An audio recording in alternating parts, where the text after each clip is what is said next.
ओम शांति। 3/7/25 की वाणी है। मीठे बच्चे, इस बेहद नाटक में तुम वंडरफुल एक्टर हो। यह अनादि नाटक है, इसमें कुछ भी बदली नहीं हो सकता। प्रश्न: बुद्धिमान दूरादेशी बच्चे ही किस गुह्य राज को समझ सकते हैं? उत्तर: मूल वतन से लेकर सारे ड्रामा के आदि मध्य अंत का जो गुह्य राज है वह दूरादेशी बच्चे ही समझ सकते हैं। बीज और झाड़ का सारा ज्ञान उनकी बुद्धि में रहता है। वह जानते हैं इस बेहद के नाटक में आत्मा रूपी एक्टर जो यह चोला पहनकर पार्ट बजा रही है, इसे सतयुग से लेकर कलयुग तक पार्ट बजाना है। कोई भी एक्टर बीच में वापस जा नहीं सकता। गीत: तूने रात गवाई सोई के, दिवस गवाया खाई के। ओम शांति। यह गीत बच्चों ने सुना। अब इसमें कोई अक्षर राइट भी है तो रॉन्ग भी है। सुख में तो सिमरन किया नहीं जाता, दुख को भी आना है जरूर। दुख हो तब तो सुख देने के लिए बाप को आना पड़े। मीठे मीठे बच्चों को मालूम है अभी हम सुखधाम के लिए पढ़ रहे हैं। शांति धाम और सुखधाम, पहले मुक्ति फिर होती है जीवन मुक्ति। शांति धाम घर है, वहाँ कोई पार्ट नहीं बजाया जाता। एक्टर्स घर में चले जाते हैं, वहाँ कोई पार्ट नहीं बजाते। पार्ट स्टेज पर बजाया जाता है। यह भी स्टेज है। जैसे हद का नाटक होता है वैसे यह बेहद का नाटक है। इनके आदि मध्य अंत का राज सिवाय बाप के कोई और समझा न सके। वास्तव में ये यात्रा अथवा युद्ध अक्षर सिर्फ समझाने में काम में लाते हैं, बाकी इसमें युद्ध आदि कुछ है नहीं। यात्रा भी अक्षर है, बाकी है तो याद। याद करते करते पावन बन जाएंगे। यह यात्रा पूरी भी यहाँ ही होगी, कहाँ जाना नहीं है।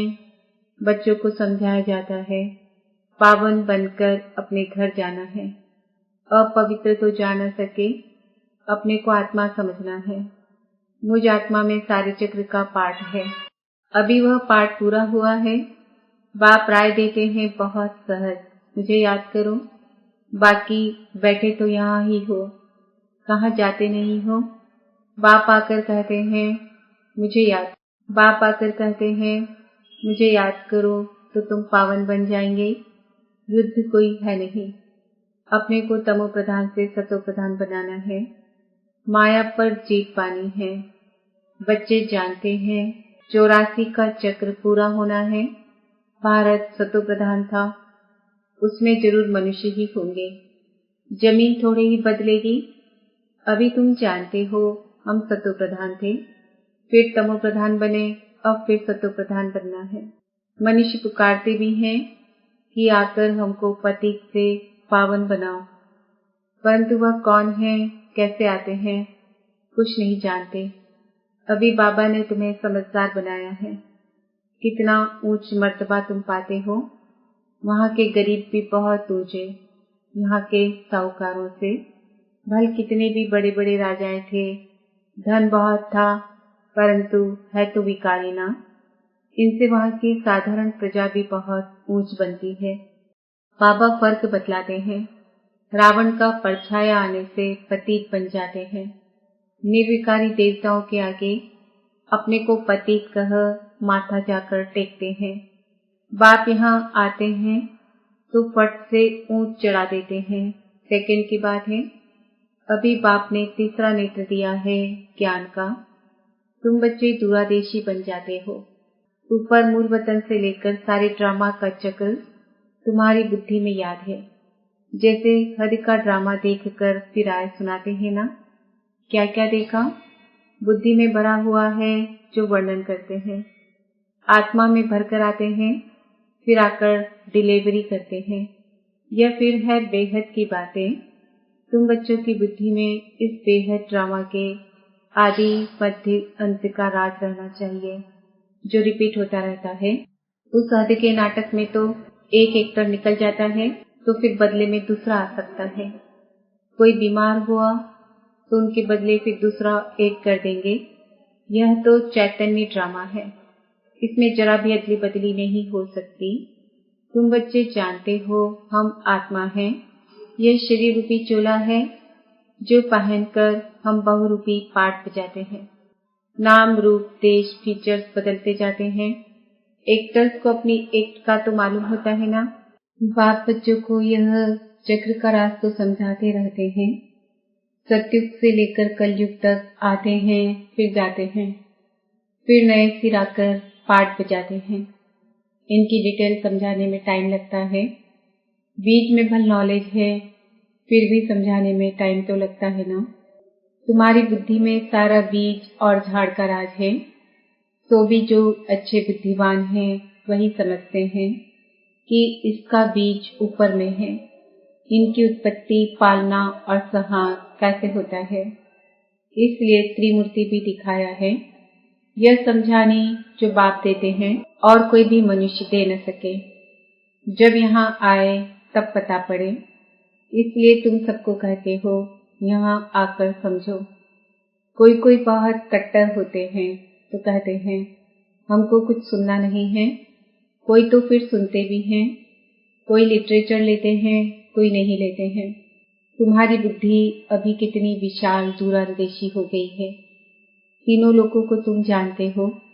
मूल वतन जिसको निराकारी दुनिया कहा जाता है, बाकी सूक्ष्म वतन का कुछ भी है नहीं। कनेक्शन सारा है मूल वतन और स्थूल वतन से।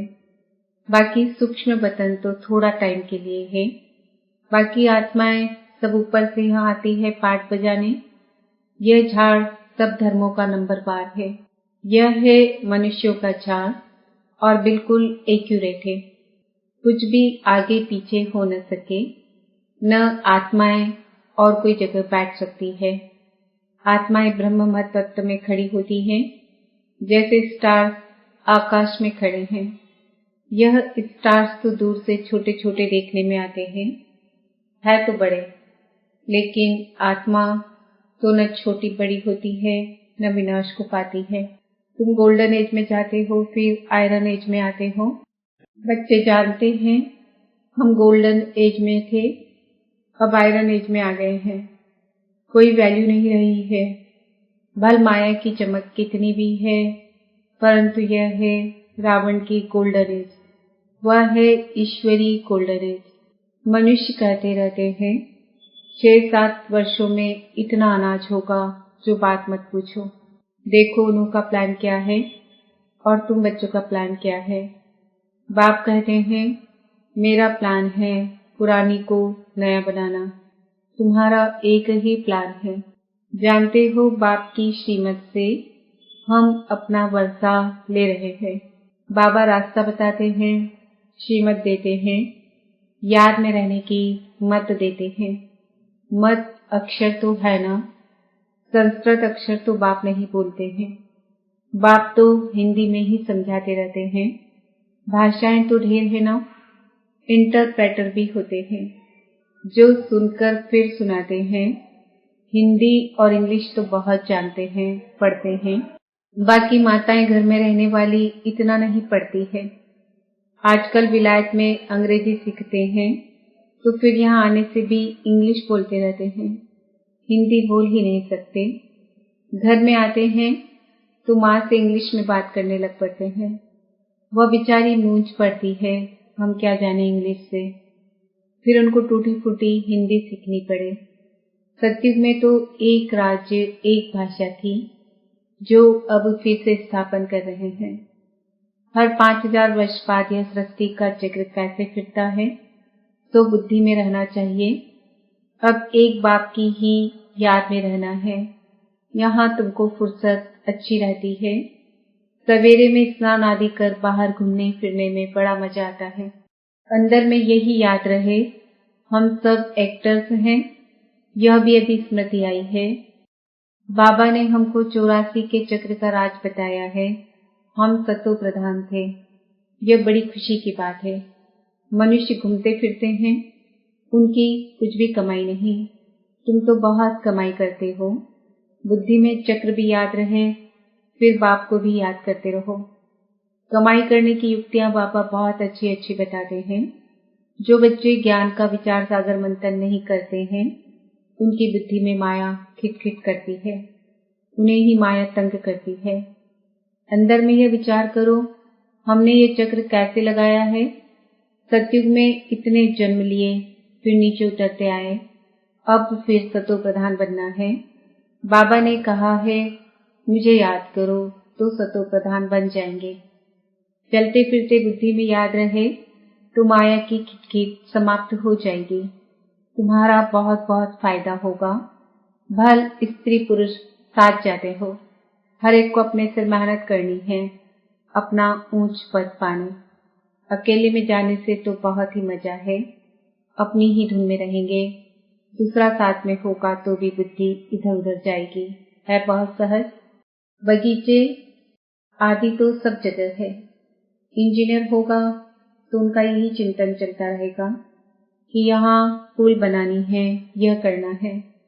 बुद्धि में प्लान आ जाता है, तुम भी घर में बैठो फिर भी बुद्धि उस तरफ लगी रहे।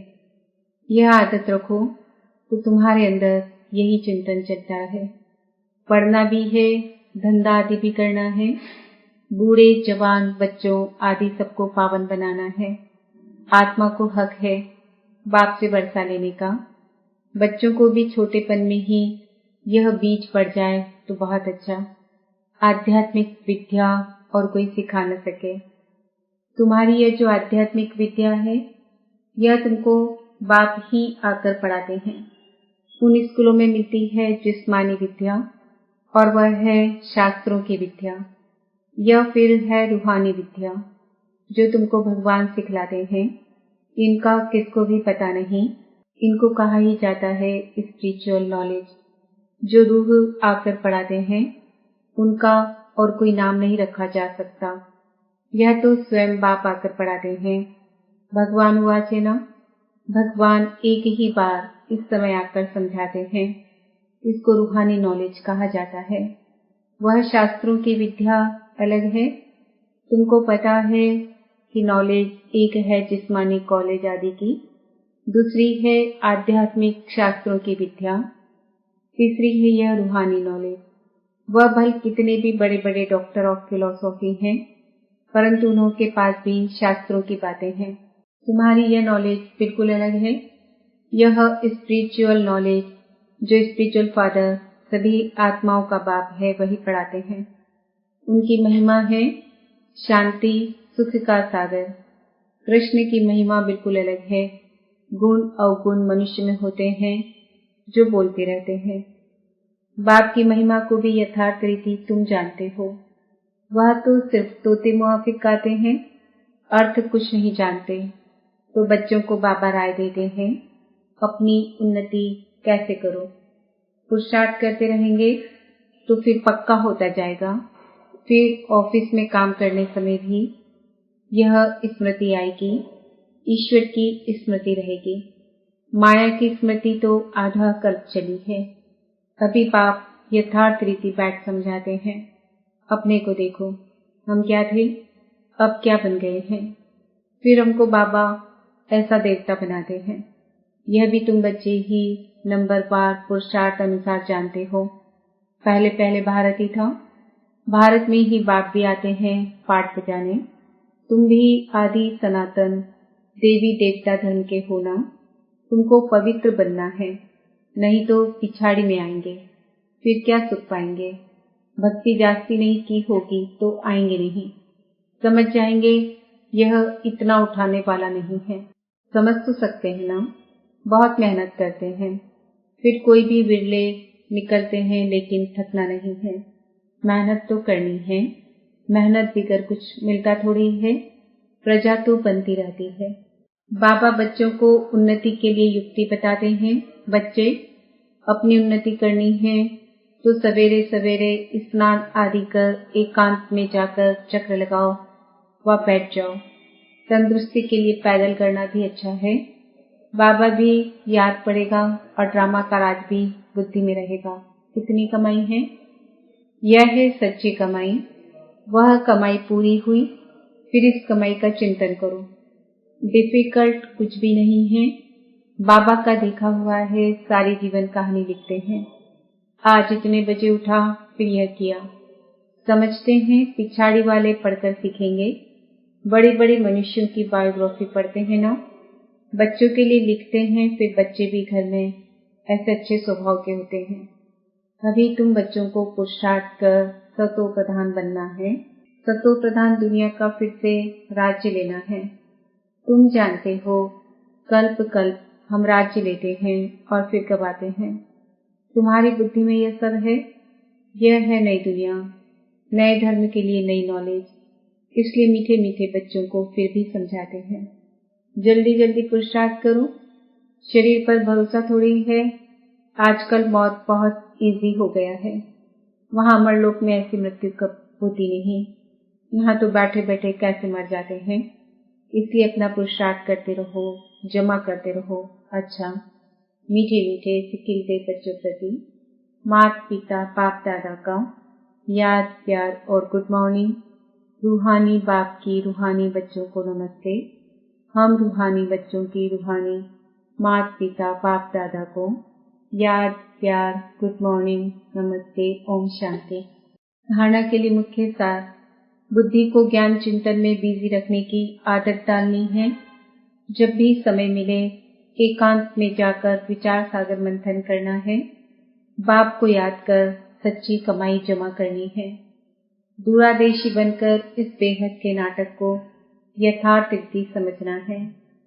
सभी पाठधारियों के पाठ को साक्षी होकर देखना है। वरदान, मधुरता के वरदान द्वारा सदा आगे बढ़ने वाली श्रेष्ठ आत्मा भव।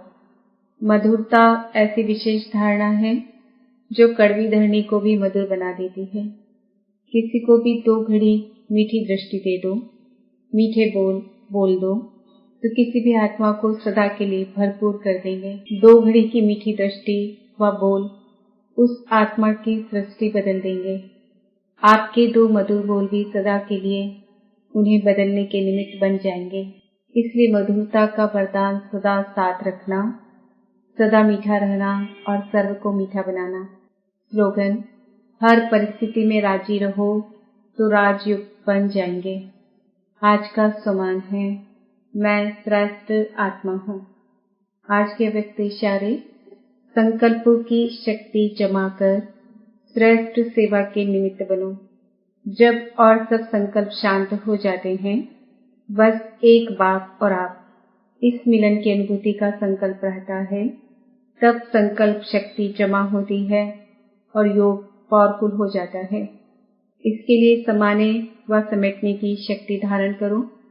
संकल्पों पर फुल ब्रेक लगे, ढीली नहीं। अगर 1 सेकंड के बजाय ज्यादा समय लग जाता है तो समाने की शक्ति कमजोर है। ओम